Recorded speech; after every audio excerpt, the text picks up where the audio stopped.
मुंबई में अबू आसिम आज़मी साहब की क़यादत में मुस्तफ़ा जनता दल के सारे अरकान समाजवादी पार्टी में शमूलियत करे। कल ये काफ़िला मालेगांव से निकला और आज दोपहर में 2 बजे शमूलियत हुई। उसके बाद मराठी पत्रकार संघ में प्रेस कॉन्फ्रेंस हुई। हमने कहीं ना कहीं मुल्की हालात जो फ़िरका परस्ती की तरफ बहुत तेज़ी से बढ़ रहे हैं और उसी का हिस्सा था कि देवी गौड़ा साहब का फ़ैसला बीजेपी के साथ जाने का जब हुआ तो फ़िरका परस्ती के ख़िलाफ़ जो कि हम मालेगांव शहर में वो ईदगाह ग्राउंड पर क्रिकेट खेलने का सवाल हो या गढ़ की यात्रा का सवाल हो या 15 अगस्त को भगवा झंडा लेकर आने वालों को मुँह तोड़ जवाब देने का सवाल हो, इसी के साथ MSG कॉलेज में जो वाक़या हुआ, इन सारे हालात को देखते हुए, क्योंकि इन सब हालात में हमने जनता दल बैनर के तले मुसलसल फ़िरका परस्ती के ख़िलाफ़ आवाज़ बुलंद की। यहाँ तक कि कानूनी कार्रवाई की तरफ भी हम गए और कुछ लोगों पे कानूनी कार्रवाई हुई भी।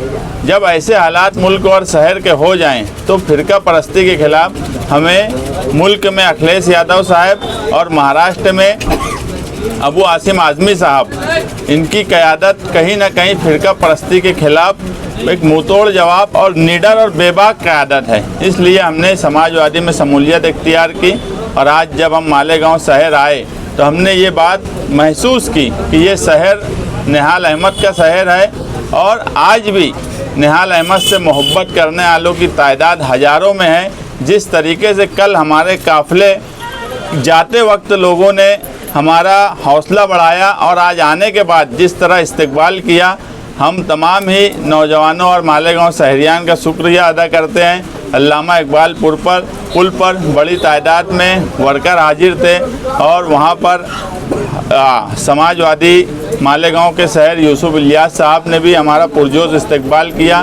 मैं तमाम ही समाजवादियों का जो पहले से कामकाज कर रहे हैं उनका शुक्रिया अदा करता हूं और हमारी कोशिश यही रहेगी कि हम सबको जोड़कर और मिलजुल कर इस शहर में अवामी खिदमत करें, जुल्म और नाइंसाफ़ी के ख़िलाफ़ आवाज़ बुलंद करें और जो आज मालेगांव शहर का दबदबा ख़त्म होता जा रहा है उसे वापस लाया जाए। ख़ास तौर से ऑफिस में जो काम काज हैं, वो कारपोरेशन की ऑफिस हो, प्रांत कचहरी हो, FDO हो, यहाँ पर आवाम का या आम जनता का काम काज होता ही नहीं। वो किस तरीके से निडर बने और किस तरीके से उनका काम काज शुरू हो, इसके लिए हम फ़ौरन कोई ना कोई तहरीक का ऐलान करेंगे। पार्टी में शामिल होने वाले सभी जनता दल लीडरान का इस्तकबाल किया। क्या आप दोनों सियासी ताकतें मिलकर मालेगांव में काम करेंगी? अल्हम्दुलिल्लाह, इंशाअल्लाह।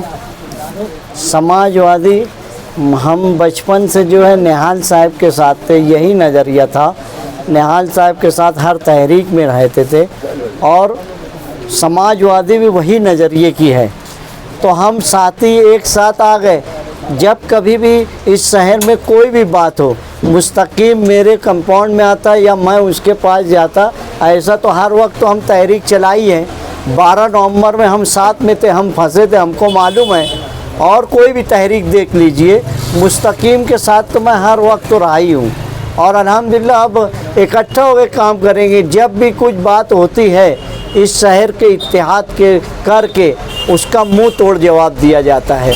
हम समाजवादी पार्टी इसलिए ज्वाइन किए हैं, इसलिए उसके अंदर आए हैं। मेरे को 3 महीना हुआ आने का कि हम शरबत पिलाते हैं गढ़ की यात्रा में, मगर वो भगवा झंडा लेकर मस्जिद के पास दरे गांव में घुसकर जय भवानी जय शिवा जी का नारा लगाते हैं। तो उसके खिलाफ़ हमको इत्तेहाद करके उसका मुंह तोड़ जवाब देना है।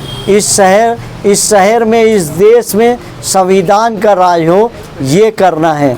क्योंकि हमने एक मिसाल कोतवाली रोड पे संविधान का वो स्टैचू तैयार किया, वो आपके सामने है। तो इसीलिए मैं समाजवादी के नज़रिए से पहले भी था, अभी भी हूँ। हमको निहाल साहब ने हमारे दिमाग में कूट कूट कर भर दिया है कि तुम इस शहर के, इस देश के दबे कुचले गरीब लोगों के साथ रहना सीखो, ऐसा निहाल साहब ने हमको सिखाया है। और अबू हाशिम आज़मी साहब, अखिलेश यादव जी, ये सब लोग यही नज़रिए से है।